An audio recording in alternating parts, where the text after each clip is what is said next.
Hello dear students. Previous lecture में हम लोगों ने लिमिट्स एंड कंटिन्यूटी के बारे में डिटेल में पढ़ा था। आज हम लोग कैलकुलस का जो नेक्स्ट टॉपिक है डिफरेंशिएशन, इंट्रोडक्शन इसका क्लास 11th में हो गया था। बेसिक डेरिवेटिव्स आपने क्लास 11th में पढ़े थे। डेरिवेटिव का मीन्स क्या होता है, डेरिवेटिव किसी फंक्शन का अगर करना हो तो बेसिक फार्मूलाज क्या होते हैं, sum rule, difference rule, product rule, quotient rule और कुछ बेसिक चेन रूल भी हमने क्लास 11th में पढ़ा था। इट मीन्स इस एक्सरसाइज को करने से पहले, वो हमने पहले भी डिस्कशन कर चुके हैं, क्लास 11th का चैप्टर आपको बहुत अच्छे से आना चाहिए। बिल्कुल आपको पहले वो एक्सरसाइज अच्छे से करनी चाहिए। उसके बाद अगर आप इस चैप्टर को करेंगे तो आपके लिए आसानी होगी।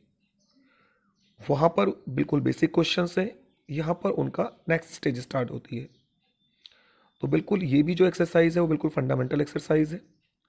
मैं आपको काफ़ी हद तक डिटेल में ही समझा दूंगा कि क्वेश्चंस को करने का वे क्या होगा। मेरे नोट्स से आपको ये आसानी होगी क्वेश्चन को किस तरह से करा जाए। नॉर्मली अभी हम लोग इस एक्सरसाइज में चेन रूल के बारे में डिटेल में पढ़ेंगे।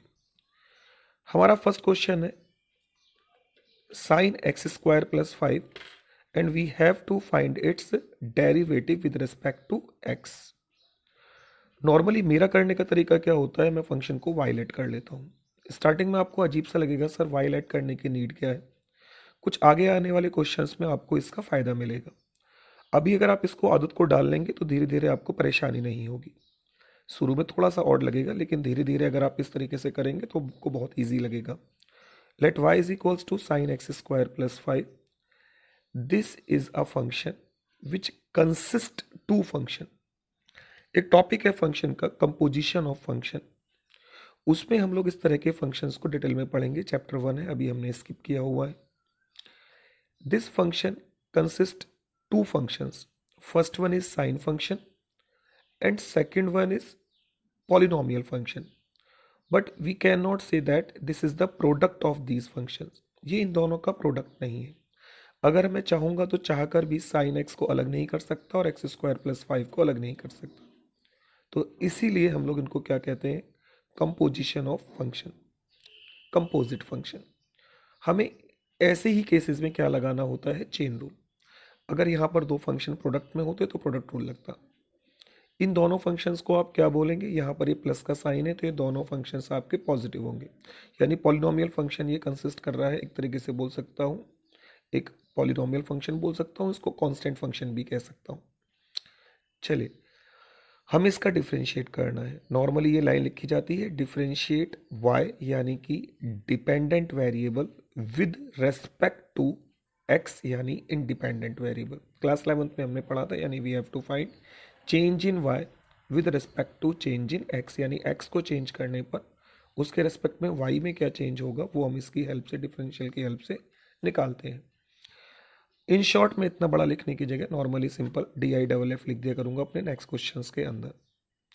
बारी आती है किस चीज की, हमारी लिखने का तरीका।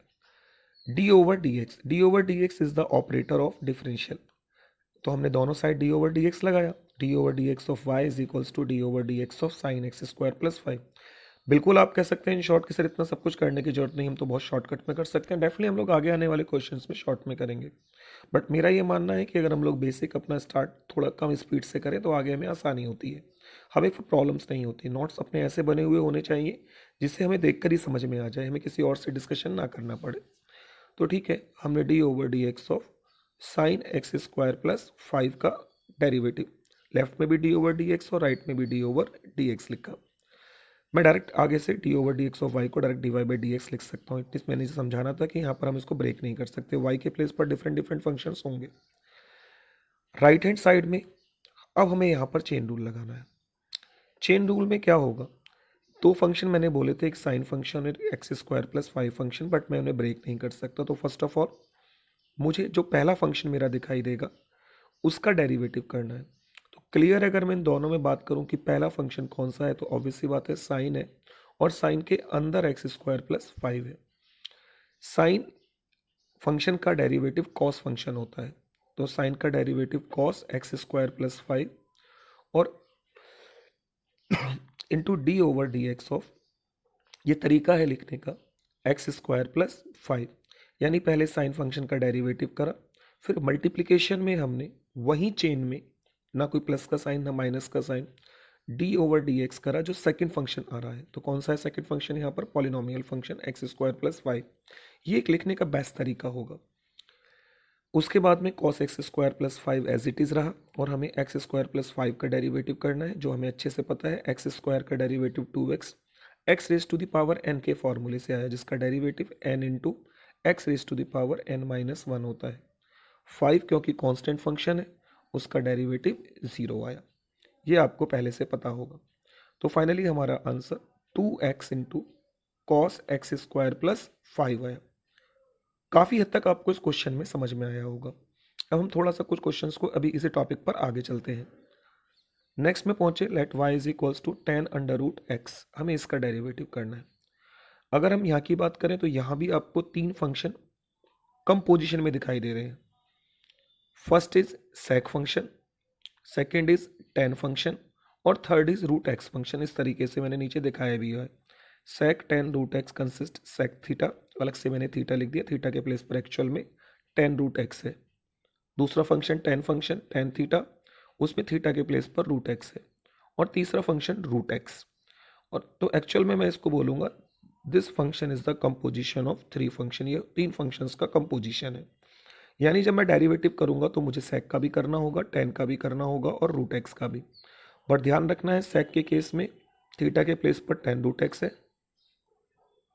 टेन के केस में थीटा के प्लेस पर रूट एक्स है और नॉर्मल रूट एक्स अलग है। अब जरा इसका डेरिवेटिव का तरीका देखिएगा। वही शॉर्ट में मैंने डी आई डबल एफ लिखा, जो मैंने कहा था हम लोग शॉर्ट में डी आई डबल एफ लिखेंगे।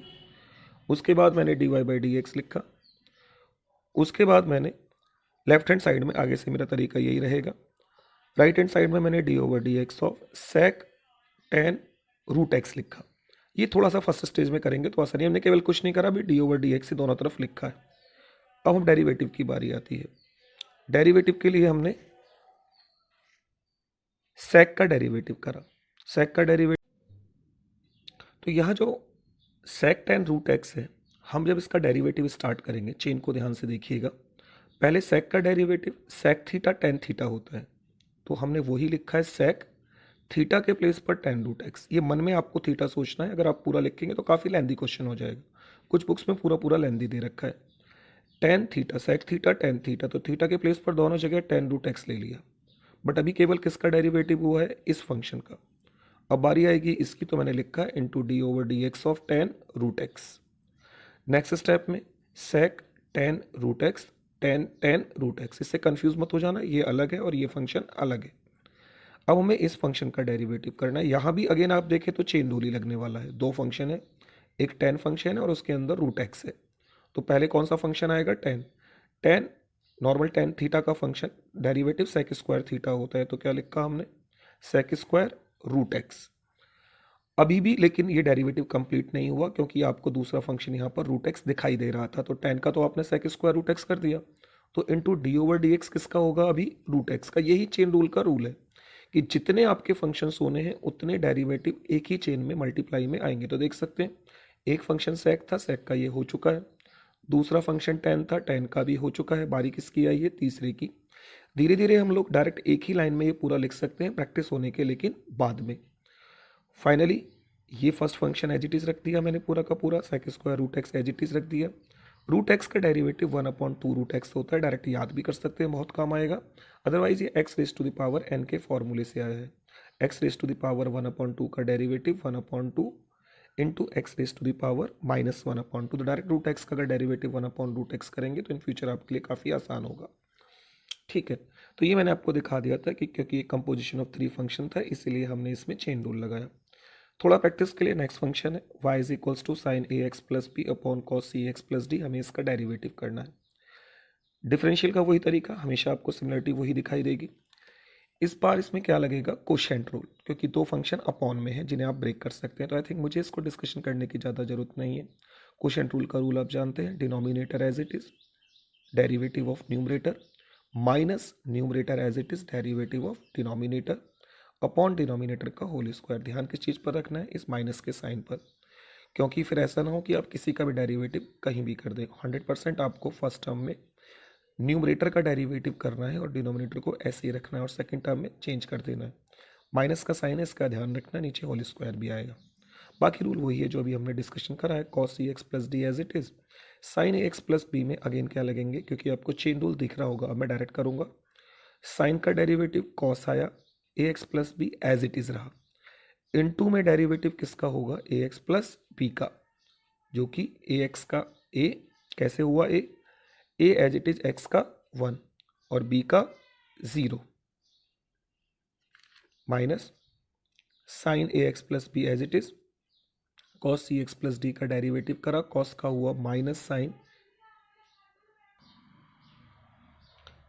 सी एक्स प्लस डी, इनटू में सी एक्स प्लस डी का जो डेरिवेटिव हुआ तो सी एक्स का सी और डी का 0 अपॉन में cos square c x plus d as it is. तो ये दोनों में ध्यान से मैंने क्या लगाया है, चेन रूल। बस फिर मैंने सिंप्लीफाई करके लिख दिया है।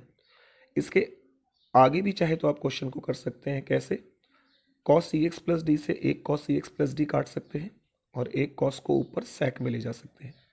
यहाँ भी चाहें तो एक साइन के साथ एक कॉस का पेयर अप करके tan लिख सकते हैं और एक कॉस को ऊपर सेक में लिख सकते हैं। तो ठीक है, वो टिग्नोमेट्री है, जितना सिंप्लीफाई करना चाहें करें according to the question. Answer अगर एग्जाम में आता है तो प्रूविंग है, तो फिर तो आपको मजबूरी में वही करना पड़ेगा। अगर प्रूविंग नहीं है तो आप अपने आंसर को वहाँ छोड़ सकते हैं जहाँ उसके आगे ज़बरदस्ती आपको सिंप्लीफाई ना करना पड़े। एक और नेक्स्ट फंक्शन देखते हैं, y is equals to cos x cube into sine square x raise to the power 5। Again यहाँ देखिए तो आपको दो फंक्शन दिखाई दे रहे होंगे, बीच में मल्टीप्लाई का साइन है। एक फंक्शन कॉस एक्स क्यूब है और ये फंक्शन साइन स्क्वायर एक्स की पावर 5 है। हाँ, उनके अंदर भी अगर देखना चाहें तो कॉस फंक्शन है और एक्स क्यूब है, बट यहाँ पर ये कंपोजिशन में है। ये एग्जाम्पल में आपको काफ़ी डिफरेंस समझ में आएगा, प्रोडक्ट का मतलब क्या है और कंपोजिशन का क्या है। यहाँ पर अगर देखें तो तीन फंक्शन दिखाई दे रहे हैं, इसको हम आगे डिटेल में डिस्कशन भी करेंगे। एक फंक्शन, क्योंकि इसको साइन एक्स की पावर 5 का होल स्क्वायर लिख सकते हैं तो बाहर पावर है, दूसरा साइन फंक्शन है और तीसरा एक्स की पावर 5 है। चलिए स्टार्ट करते हैं इसका डेरिवेटिव, वही सेम रूल जो बाकी क्वेश्चंस में था, थोड़ा सा ये स्टेप लिखना आसानी रहती है। कॉस एक्स की पावर, प्रोडक्ट रूल लगाया सबसे पहले, वो हमने 11th क्लास में पढ़ा हुआ है। कॉस एक्स की power cube as it is, यानी एक function as it is first function, derivative of second function plus second function as it is और डेरिवेटिव ऑफ फर्स्ट फंक्शन। कोई भी आपको एजिटेशन नहीं होनी चाहिए फॉर्मूला लगाने में, क्योंकि अगर फॉर्मूला ही गलत लग गया तो क्वेश्चन गलत हो जाएंगे। बिल्कुल इन क्वेश्चंस को डायरेक्ट कर सकते हैं, लेकिन इनको सेकंड स्टेज में डायरेक्ट कीजिएगा जब आप परफेक्ट हो जाए इन क्वेश्चंस में। अब हम जरा आगे देखते हैं, cos x cube as it is, हमें साइन स्क्वायर एक्स की पावर 5 का डेरिवेटिव करना है। ठीक है, कैसे करा, इसका मैंने यहाँ दिखा रखा है आपको। साइन स्क्वायर एक्स की पावर 5 में हम इसको साइन एक्स की पावर 5 का होल स्क्वायर लिख सकते हैं। सबसे पहले पावर का, एक्स स्क्वायर का 2x होता है, तो 2 साइन एक्स की पावर 5 इनटू में D over D x of sine x की पावर 5, यानी पहले फंक्शन का हो चुका है, बारी किसकी आई, दूसरे फंक्शन की। 2 साइन एक्स की power 5 as it is into derivative of sine का क्या करा, कॉस एक्स की पावर 5, साइन एक्स का कॉस एक्स होगा। अभी भी तीसरा फंक्शन बचा हुआ है क्या, एक्स की पावर 5, जिसका डेरिवेटिव 5x की पावर 4 आ गया। तो डिटेल में आपको समझ में आ गया कि चेन रूल कैसे लगाया गया, तो वही से मैंने यहाँ पर लिख दिया, प्लस साइन स्क्वायर एक्स की पावर 5 एज इट इज, ये वाला फंक्शन, और derivative of cos x cube में अगेन मैंने क्या लगा दिया यहाँ पर, चेन रूल। उसके बाद में अगेन हमने क्या कर दिया, इसको सिंप्लीफाई, जितना सिंप्लीफाई हम लोग कर सकते हैं। तो अगेन मैंने आपको चेन रूल इस क्वेश्चन में अच्छे से दिखा दिया। बस एक डिफरेंट टॉपिक और पढ़ लेते हैं। क्वेश्चन नंबर 9 है, फंक्शन है मॉड एक्स माइनस 1, एक मॉडुलस फंक्शन है, और क्वेश्चन में हमें शो करना है कि this function is not differentiable at x equals to 1। इसका एक फॉर्मूला होता है, जैसे LHL RHL का होता है, ऐसे LSD और RSD बोलते हैं। फुल फॉर्म है लेफ्ट हैंड डेरिवेटिव और राइट हैंड डेरिवेटिव। LF-1 इसको लिखने का तरीका हो गया, लिमिट h टेंस टू 0, ये फॉर्मूला है, LF-A is equals to limit h tends to 0 FA minus H minus FA upon minus H. Substitute करा, limit h tends to 0 F1 minus H minus F1 upon minus H. Normally जैसे हमने limit निकाली थी उसके बाद वो limit का concept है, मैं इसको अलग से ज़्यादा डिस्कशन नहीं कर रहा। बस एक चीज़ बता देता हूँ क्या है यहाँ पर, ये मॉड माइनस एच है और एच एक पॉजिटिव क्वांटिटी है, तो मॉड माइनस एच को क्या लिख देंगे हम लोग, एच। नीचे ऑलरेडी माइनस एच चल रहा है, तो अभी आप लिमिट पुट नहीं करेंगे क्योंकि 0/0 इनडिटरमिनेट फॉर्म होती है। पहले हम सिंप्लीफाई करने की कोशिश करते हैं। एस से एच कैंसिल आउट होकर क्या बचेगा, -1। अब यहाँ लिमिट लिखने की जरूरत नहीं क्योंकि कांस्टेंट फंक्शन है, डायरेक्ट कितना आ गया, -1। बट अगर हम आर एस डी लेते हैं इसका, तो उसमें जब आप सब्सटीट्यूट करेंगे तो यहाँ सिंप्लीफाई होकर आपका एच बचेगा, ये तो ज़ीरो हो ही जाएगा, और यहाँ एस से एच कैंसिल आउट होकर 1 बचेगा। तो एल एस डी -1 आ गया और आर एस डी +1 आ गया, both are not equal, therefore this function is not differentiable at x is equals to 1। Similarly एक और फंक्शन लिया है हमने जिसको बोलते हैं हम लोग ग्रेटेस्ट इंटीजर फंक्शन। बस इस ग्रेटेस्ट इंटीजर फंक्शन में रूल तो वही है, सब कुछ करना है, बस एक चीज़ बता देता हूँ आपको क्या, ये जो 2 - h है इसकी वैल्यू 1 से ग्रेटर होगी और 2 से लेस होगी, तो हमेशा इसमें इससे स्मॉलर वाला इंटीजर लिया जाता है। तो कितना आ गया यहाँ पर, 1। बाकी सारा सेम है, आप आराम से देखेंगे तो कोई दिक्कत नहीं आएगी। 1/h क्योंकि इंडिटरमिनेट फॉर्म तो है नहीं, टेंस टू इन्फिनिटी होगा, तो इसका मतलब ये एग्जिस्ट ही नहीं करेगा। जब आर एस डी की बारी आएगी तो 2 + h 2 से ग्रेटर होगा और 3 से स्मॉलर होगा, तो 2 + h को हमने क्या लिख दिया, 2। इस बार ऊपर 0 बन गया, जब h से डिवाइड करा तो यहाँ पर ये 0 आ गया, तो यहाँ पर लेफ्ट हैंड डेरिवेटिव तो एग्जिस्ट ही नहीं कर रहा, राइट हैंड डेरिवेटिव कितना है, 0 है, तो अगेन ये भी इक्वल नहीं है, तो फंक्शन डिफरेंशिएबल नहीं होगा 2 पर। तो होमवर्क में आप 5.2 एक्सरसाइज पूरी कर सकते हैं। ध्यान से कीजिएगा, जितने आसानी से आप ये एक्सरसाइज कर लेंगे, बट अगेन एक एडवाइस दूंगा कि पहले क्लास 11th की एक्सरसाइज कीजिएगा, फिर इसको कीजिएगा, बेसिक फॉर्मूले याद कीजिएगा, उतने ही ईजी आपके नेक्स्ट एक्सरसाइज जो होंगी, नेक्स्ट चैप्टर जो होंगे, वो आप आराम से हाँ कर पाएंगे। Have a nice day, take care.